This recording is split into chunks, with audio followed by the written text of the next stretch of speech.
Hello friends, welcome to my YouTube channel study with Sohang academy. तो students ध्यान दीजिएगा,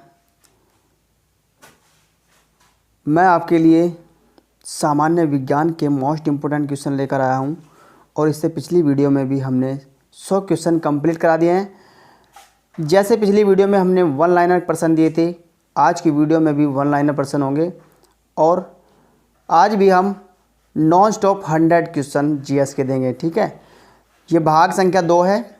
इससे पहले भाग 1 अपलोड कर दिया जा चुका है। अगर आपने वही नहीं देखा है उनको देख लीजिए, उनका लिंक मैंने डिस्क्रिप्शन में दे दिया है, आप वहाँ से उसको देख सकते हैं। चलिए, आज की वीडियो में भी सेम क्वेश्चन होंगे। जैसे टाइप के क्वेश्चन पिछली वीडियो में थे, ऐसे ही टाइप के क्वेश्चन मैं प्रत्येक वीडियो में लेकर आऊँगा। क्वेश्चन बहुत ही महत्वपूर्ण है, सभी एग्ज़ाम के पॉइंट ऑफ व्यू से इम्पोर्टेंट है। क्योंकि इम्पोर्टेंट क्यों होते हैं? क्योंकि दोस्तों क्वेश्चन किसी न किसी परीक्षा में पूछे गए हैं और प्रीवियस ईयर के क्वेश्चनों के साथ साथ मैंने कुछ न्यू क्वेश्चन भी इंक्लूड किए हैं। चलिए आज की वीडियो को शुरू करते हैं। तो दोस्तों जल्दी से वीडियो को लाइक कर दीजिए और शेयर कर दीजिए। आज की वीडियो का पहला प्रश्न देखिएगा, 1 सेकंड में कितने मिली सेकंड होते हैं? 1 सेकंड में कितने मिली सेकंड होते हैं? 1000 या 10 की घात 3। 1000 को आप 10 की घात 3 भी लिख सकते हैं। ठीक है, 1 सेकंड में 1000 या 10 की घात 3 मिली सेकंड होते हैं। अगला प्रश्न देखिएगा, माइक्रोन, मीटर, एंगस्ट्रॉम, प्रकाश वर्ष को बढ़ते क्रम में लिखिए। तो ये इकाई हैं, दूरी मापने की इकाई हैं। अब यहाँ पे देखिएगा, सबसे पहले यानी कि सबसे पहले क्या लिखना पड़ेगा, क्योंकि बढ़ते क्रम में लिख रहे हैं ना, तो सबसे पहले सबसे छोटी, तो सबसे छोटी जो इकाई है वो एंगस्ट्रॉम है और फिर उससे बड़ी माइक्रोन है, फिर उससे बड़ी इकाई है मीटर और फिर प्रकाश वर्ष। ठीक है, यहाँ पर सबसे बड़ी जो इकाई है वो प्रकाश वर्ष है। प्रकाश वर्ष, मीटर, माइक्रोन, एंगस्ट्रॉम, ये सभी दूरी मापने की इकाई है। ठीक है, अगर आपसे पूछ लिया जाए कि प्रकाश वर्ष कैसी इकाई है, तो प्रकाश वर्ष दूरी नापने के लिए प्रयोग में की जाती है। चलिए आगे बढ़ते हैं।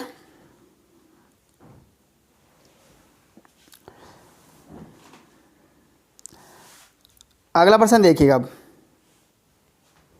बार किस राशि का मात्रक है? बार वायुमंडलीय दाब का मात्रक है।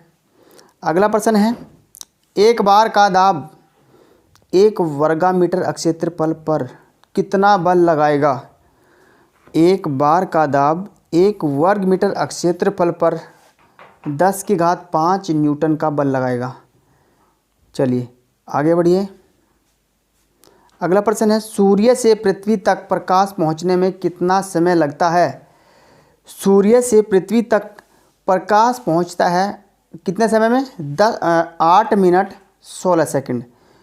जब प्रकाश सूर्य से चलकर पृथ्वी तक पहुंचता है तो उसे 8 मिनट 16 सेकंड का समय लगता है। मोस्ट इंपॉर्टेंट क्वेश्चन है दोस्तों, सभी एग्जाम के पॉइंट ऑफ व्यू से। अगला प्रश्न है, हर्ट्ज किस राशि का मापन करने की इकाई है? हर्ट्ज को HZ लिखते हैं शॉर्ट में, जो इसका संकेतक चिन्ह है। तो हर्ट्ज को किस राशि का मापन करने की इकाई है? हर्ट्ज जो है वो आवर्ती का मापन करती है हर्ट्ज। ठीक है, आवर्ती का मात्रक जो है वो हर्ट्ज है, फ्रीक्वेंसी। अगला प्रश्न देखिए, अगला प्रश्न है, केल्विन किस राशि की इकाई है? केल्विन किस राशि की इकाई है? परमताप की। केल्विन परमताप राशि है, इसकी इकाई है केल्विन। ये दिल्ली मेट्रो में पूछा जा चुका है। आगे बढ़िए, अगला प्रश्न देखते हैं, किसी तारे की दूरी नापने के लिए प्रयुक्त यूनिट है? किसी तारे की दूरी नापने के लिए प्रयुक्त यूनिट है प्रकाश वर्ष। तारे की दूरी को नापने के लिए हमें प्रकाश वर्ष यूनिट का इस्तेमाल करना होता है। ठीक है, प्रकाश वर्ष जो है वो तारे की दूरी नापने के लिए उपयोग में आती है, ऐसे समझ लीजिए। और ये आरआरबी बेंगलोर में पूछा गया। देखिए दोस्तों, सभी क्वेश्चन जो है वो किसी ना किसी एग्ज़ाम में पूछे जा चुके हैं, इसलिए सभी क्वेश्चन बहुत ही महत्वपूर्ण हो जाते हैं। तो वीडियो को लास्ट तक देखिएगा। चलिए अब देखते हैं अगला प्रश्न। क्या कोई ऐसी राशि हो सकती है जो विमा विहीन व मात्रक विहीन हो? हाँ, हो सकती है। जैसे तनाव, तनाव विमा विहीन है और मात्रक विहीन भी है। ठीक है, चलिए आगे बढ़ते हैं, अगला प्रश्न देखते हैं।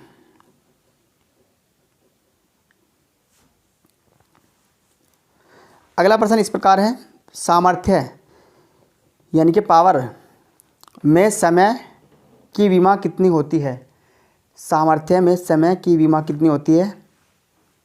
-3। ठीक, चलिए आगे बढ़िए। अगला प्रश्न देखते हैं। दो ऐसी राशियों के नाम बताइए जिनमें एक सदिश व दूसरी अदिश हो परंतु उनकी विमा समान हो। तो वो दो राशियां हैं चाल और वेग। चाल को स्पीड कहते हैं और वेग वेलोसिटी। ठीक है, यहाँ पर जो चाल है वो एक अदिश राशि है और वेग सदिश राशि है, किंतु इनकी विमा समान है। आगे बढ़िए, अगला प्रश्न देखिएगा।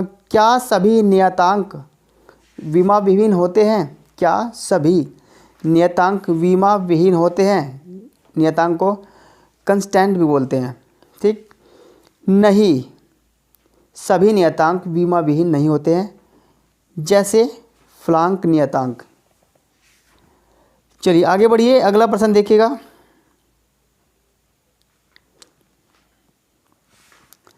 अगला प्रश्न है। क्या कोई ऐसी राशि हो सकती है जिसकी बीमा हो परंतु मात्रक न हो? क्या कोई ऐसी राशि हो सकती है जिसकी बीमा हो परंतु मात्रक न हो? तो ऐसी राशि नहीं है। आगे बढ़िए। क्या मात्रक पद्धति बदलने पर बीमा भी बदल जाती है? क्या मात्रक पद्धति बदलने पर बीमा भी बदल जाती है? नहीं। अगला प्रश्न देखिएगा।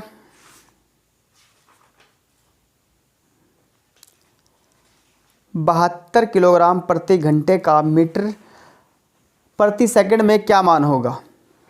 तो यहाँ 72 किलोमीटर प्रति घंटे का मीटर प्रति सेकंड में मान होगा 20 मीटर प्रति सेकंड। अब यहाँ पे ध्यान दीजिएगा, 72 है, 72 किलोमीटर प्रति घंटा है, तो 72 किलोमीटर प्रति घंटा को मैं जब मीटर प्रति सेकंड में कन्वर्ट करूँगा तो मैं यहाँ पे 5/18 से मल्टीप्लाई करूँगा।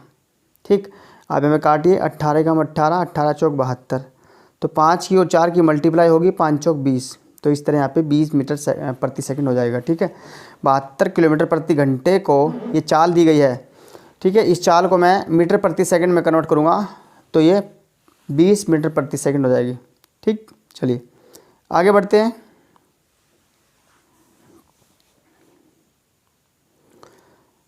अगला प्रश्न देखिए। अगला जो प्रश्न है वो इस प्रकार है। प्रकाश वर्ष किसका मात्रक है? मैंने बताया आपको प्रकाश वर्ष दूरी का मात्रक है। अब ये दूरी कैसी? प्रकाश वर्ष खगोलीय दूरी का मात्रक है। ठीक है, खगोलीय दूरी का मात्रक है प्रकाश वर्ष। चलिए आगे बढ़िए, अगला प्रश्न है।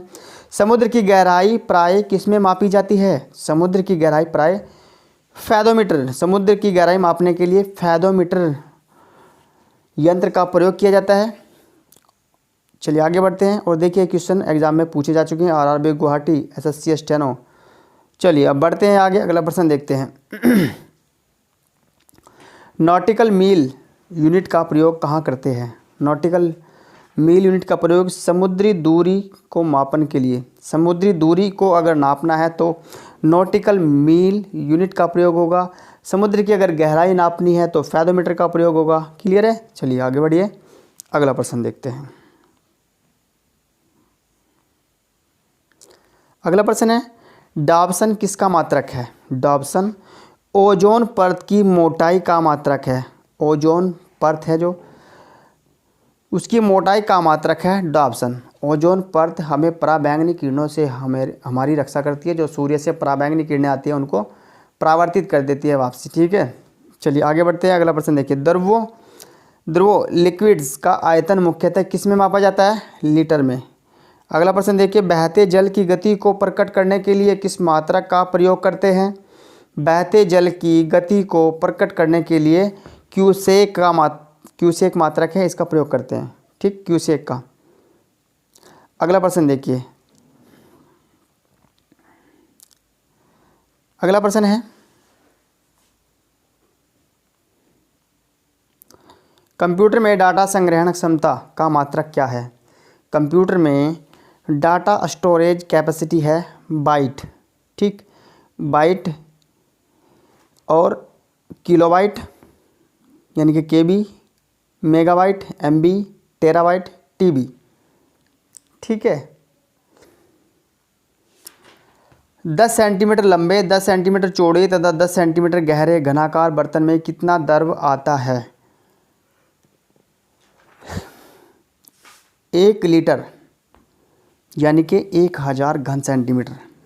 ठीक, यहाँ पे इन तीनों की मल्टीप्लाई कर देंगे तो यहाँ पे घन निकल कर आ जाएगा, आयतन निकल कर आ जाएगा। आयतन बराबर होता है लंबाई गुणा चौड़ाई गुणा ऊंचाई, घनाकार आयतन होता है।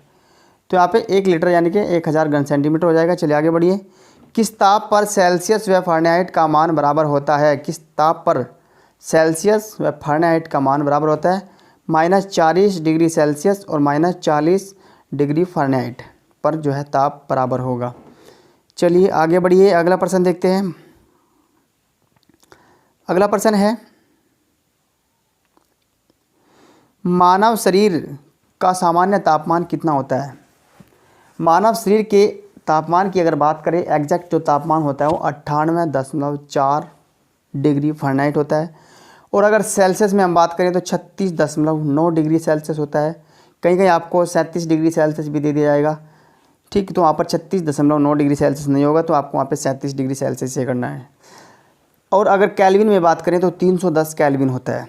ठीक है, मानव शरीर का सामान्य तापमान फ़ारेनहाइट में 98.4 डिग्री फ़ारेनहाइट, सेल्सियस में 36.9 डिग्री सेल्सियस और कैल्विन में 310 कैल्विन होता है।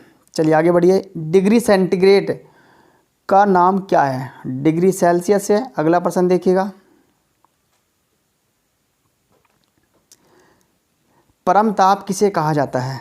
केल्विन पैमाने पर मापा गया ताप ही परम ताप कहलाता है। केल्विन पैमाने पर मापा गया ताप ही परम ताप कहलाता है। अगला प्रश्न देखिएगा। एक बार कितने पास्कल दाब के बराबर होता है। एक बार 100 किलो पास्कल दाब के बराबर होता है। क्लियर है। चलिए आगे बढ़ते हैं, अगला प्रश्न देखते हैं।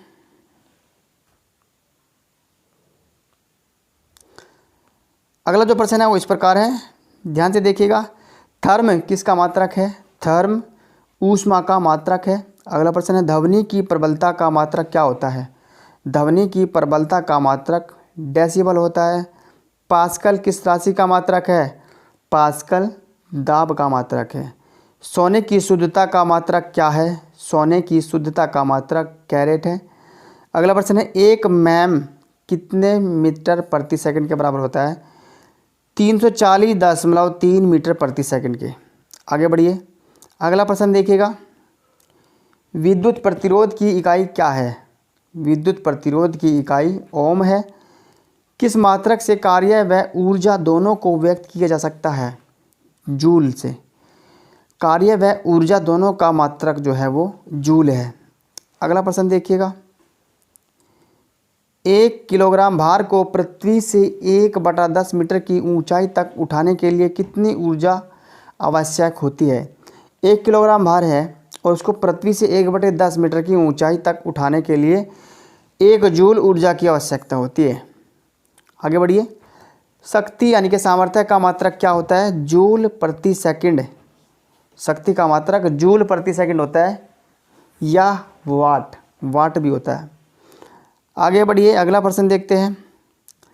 पास्कल किस राशि का मात्रक है। पास्कल द्रव दाब का मात्रक है। अगला प्रश्न है 1 पास्कल कितने न्यूटन प्रति मीटर स्क्वायर के बराबर होता है। 1 पास्कल 1 न्यूटन प्रति मीटर स्क्वायर के बराबर होता है। अगला प्रश्न है 1 किलोवाट घंटा किस राशि का मात्रक है। किलोवाट घंटा किस राशि का मात्रक है। ऊर्जा का। अगला प्रश्न देखिएगा। अगला जो प्रश्न है ध्यान से देखिएगा। सभी प्रश्न बहुत ही लाभकारी साबित होंगे अगर आप ध्यान से देखते हैं। मोस्ट इंपोर्टेंट क्वेश्चन है। किसी मापी गई राशि में सार्थक अंकों की संख्या किस बात पर निर्भर करती है। किसी मापी गई राशि में सार्थक अंकों की संख्या मापक यंत्र के अल्पतमांक पर निर्भर करती है। अगला प्रश्न है, दशमलव बिंदु की स्थिति का सार्थक अंकों की संख्या पर क्या प्रभाव पड़ता है? दशमलव बिंदु की स्थिति का सार्थक अंकों की संख्या पर कोई भी प्रभाव नहीं पड़ता है। अगला प्रश्न देखिएगा, मापन में प्रेक्षण यानी कि ऑब्जर्वेशन का कौन सा अंक सदैव संदिग्ध होता है? अंतिम अंक। अगला प्रश्न देखिएगा, अगला प्रश्न है, संख्या 625 का कोटिमान कितना होगा? संख्या 625 का कोटिमान 10 की घात 3 होगा। संख्या 7 का कोटिमान कितना होगा? 10 की घात 1 होगा। 0.005 का कोटिमान बताइए। तो 0.005 का कोटिमान 10 की घात -2 होगा। अगला प्रश्न है, पृथ्वी की त्रिज्या का कोटिमान मीटर में कितना होगा? पृथ्वी की त्रिज्या का कोटिमान मीटर में 10 की घात 7 मीटर होगा। ठीक है, आगे बढ़िए। अगला प्रश्न देखिएगा, अगला प्रश्न है, एक बैरल में कितने लीटर होते हैं? एक बैरल में 159 लीटर होते हैं और RRB 2004 में पूछा गया है। चलिए आगे बढ़िए। एक रेडियन प्रति सेकंड की गति से चक्कर लगाने वाली वस्तु 1 मिनट में कितने चक्कर लगाएगी? एक रेडियन प्रति सेकंड की गति से चक्कर लगाने वाली वस्तु 1 मिनट में 9.545 चक्कर लगाएगी। अगला प्रश्न देखिएगा, अगला प्रश्न है, ये जो दिया गया है यहाँ पे चक्कर निकालने का जो इसका वो फॉर्मूला है वो दिया गया है यहाँ पे, देखिए। चलिए आगे बढ़िए। अगला प्रश्न देखते हैं, केरोसिन के आपेक्षिक घनत्व की इकाई क्या है? केरोसिन के आपेक्षिक घनत्व की इकाई कोई इकाई नहीं होती है। अगला प्रश्न देखिए, अगला प्रश्न है, 1 किलोमीटर में कितने मिलीमीटर होते हैं? 1 किलोमीटर में 10 लाख मिलीमीटर होते हैं। ठीक है, और RRB चेन्नई में पूछा गया है क्वेश्चन कि 1 किलोमीटर में कितने मिलीमीटर होते हैं? 10 लाख। अगला प्रश्न देखिए, अगला प्रश्न है, इस प्रकार है, गणना में सहायक गणितीय साधन के रूप में लघुगणक की संकल्पना किसने दी? गणना में सहायक गणितीय साधन के रूप में लघुगणक यानी कि लॉगरिथम की संकल्पना किसने दी? जॉन नेपियर ने 1614 ईस्वी में, जॉन नेपियर ने। RRB इलाहाबाद में पूछा गया है क्वेश्चन।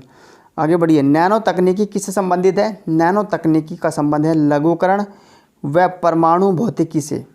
ठीक है, नैनो तकनीकी का संबंध लघुकरण व परमाणु भौतिकी से है। अगला प्रश्न देखिएगा, सूर्य से पृथ्वी की दूरी कितनी है?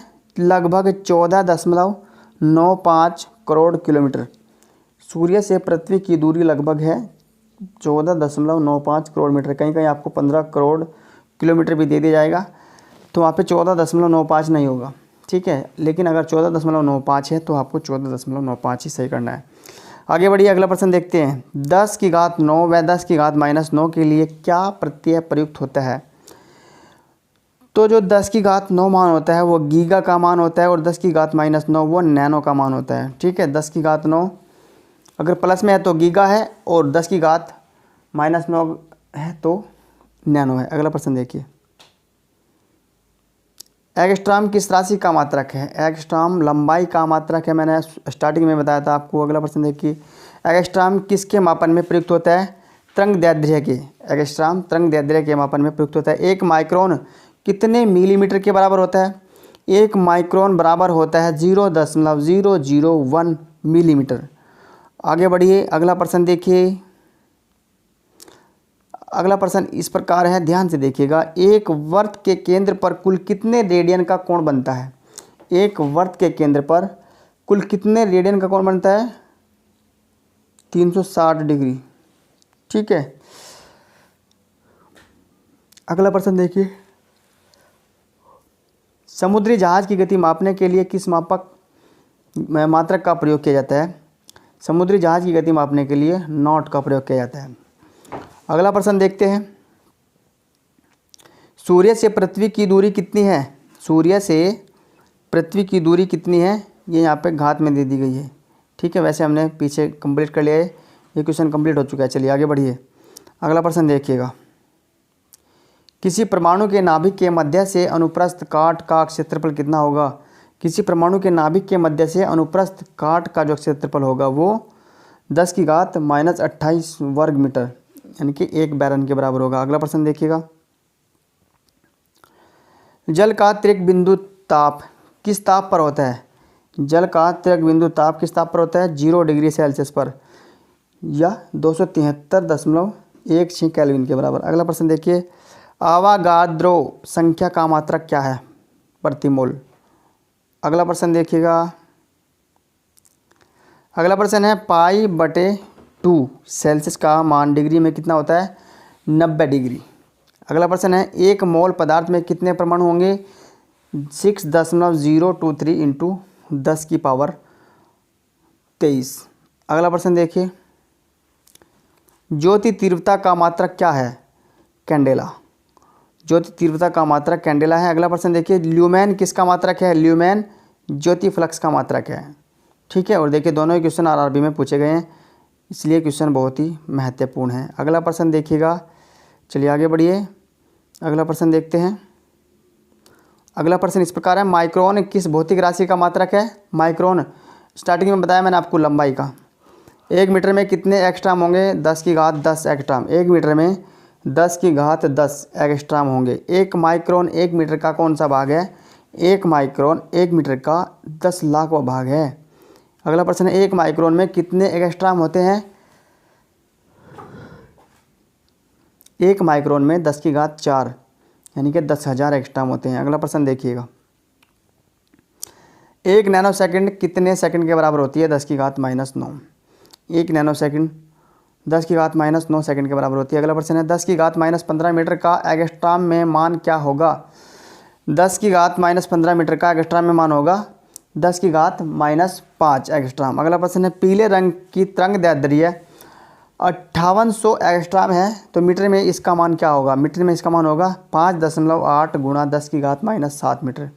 अगला प्रश्न देखिए, डाबसन इकाई का प्रयोग किसके मापन में किया जाता है। अभी मैं बताया मैंने आपको पीछे, ओजोन परत की मोटाई नापने में। अगला प्रश्न देखिएगा, अगला प्रश्न है, हाइड्रोजन परमाणु में इलेक्ट्रॉन नाभिक के चारों ओर 10⁻6 नैनो सेकंड में एक चक्कर लगाता है, तो इलेक्ट्रॉन 1 सेकंड में कितने चक्कर लगाएगा, 10⁻15 चक्कर। अगला प्रश्न है, मैक संख्या किस राशि का मात्रक है। मैक संख्या उच्च वेग का मात्रक है। अगला प्रश्न है, ऊष्मा का मात्रक क्या होता है। ऊष्मा का मात्रक कैलोरी होता है। नौ संचालन में दूरी के किस मात्रक का प्रयोग किया जाता है। नौ संचालन में दूरी का मात्रक नॉटिकल मील, पीछे मैंने आपको बताया। चलिए आगे बढ़िए। अगला प्रश्न देखते हैं, विद्युत धारिता का मात्रक क्या होता है। विद्युत धारिता का मात्रक फैराड यानी कि इलेक्ट्रिक कैपेसिटी का मात्रक फैराड होता है। अगला प्रश्न है, शक्ति का मुख्य मात्रक क्या होता है। पावर का मुख्य मात्रक वाट या जूल प्रति सेकंड। अगला प्रश्न देखिएगा, परमाणुओं व नाभिकों के द्रव्यमान किस इकाई में व्यक्त किए जाते हैं। AMU में, एटॉमिक मास यूनिट में। अगला प्रश्न देखिए, द्रव्यमान का सबसे बड़ा व्यावहारिक मात्रक क्या है। द्रव्यमान का सबसे बड़ा व्यावहारिक मात्रक है चंद्रशेखर सीमा। अगला प्रश्न देखिएगा, चंद्रशेखर सीमा का प्रयोग कहाँ होता है। तारों का द्रव्यमान प्रदर्शित करने में। चंद्रशेखर सीमा का प्रयोग तारों का द्रव्यमान प्रदर्शित करने में होता है। अगला प्रश्न देखिएगा, कैरेट किस राशि का मात्रक है। कैरेट है द्रव्यमान व सोने चांदी आदि धातुओं की शुद्धता का। अगला प्रश्न देखिएगा, प्रतिरोध का मुख्य मात्रक क्या है। ओम है। अगला प्रश्न देखिए, विभवांतर का मुख्य मात्रक क्या होता है। वोल्ट। विभवांतर का मुख्य मात्रक वोल्ट होता है। अधिवर्ष में फरवरी कितने दिन की होती है, 29 दिन की होती है। और दोस्तों एक क्वेश्चन मैं आपको टेस्ट के रूप में दे रहा हूँ, अधिवर्ष में दिनों की संख्या कितनी होती है, कमेंट में लिखना ज़रूर। तो दोस्तों आज की वीडियो के जो नॉन स्टॉप 100 GS के क्वेश्चन थे वो हमने कंप्लीट कर लिए। कल फिर हाजिर होऊंगा मैं नॉन स्टॉप 100 GS लेकर पार्ट 3 के रूप में। तो दोस्तों आज के क्वेश्चन कैसे लगे कमेंट जरूर कीजिएगा। क्वेश्चन अच्छे लगे हो तो लाइक कर दीजिए और शेयर कर दीजिए, और अगर आप मेरे चैनल पर नए हैं तो चैनल को सब्सक्राइब कर लीजिए और घंटी का बटन तो ज़रूर प्रेस कर दीजिएगा, जिससे आपको लेटेस्ट नोटिफिकेशन प्राप्त हो सके। चलिए आज की वीडियो को समाप्त करते हैं, मिलते हैं अगली वीडियो में। Thanks for watching.